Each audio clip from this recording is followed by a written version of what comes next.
যে এটা করে যদি ফেল করি তাহলে তো ফেল করলে তো এটাতে করাই ভালো, জাতীয়টাতে করলে তো সব ফেল।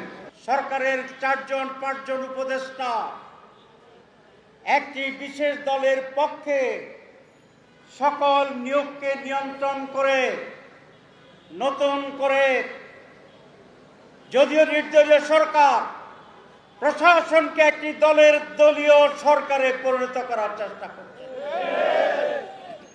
আমি পুলিশের ঊর্ধ্বতন কর্মকর্তার সাথে আলোচনা করেছিলাম, সেখানেও একই রকমের কথা যে প্রচন্ড চাপ কোন একটি দলের লোকদেরকে নিয়োগ দেওয়ার জন্য। আমরা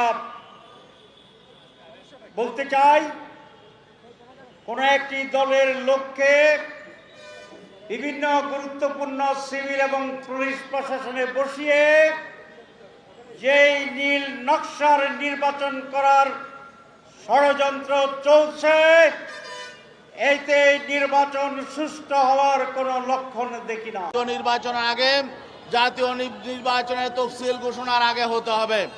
এ ব্যাপারে আমরা দেখছি যে নির্বাচন কমিশন তারাও একটি দলের পক্ষে অবস্থান নিয়েছে। একজন নির্বাচন কমিশনার তিনি বলছেন যে জাতীয় নির্বাচনের সঙ্গে গণভোট হওয়া নাকি উচিত।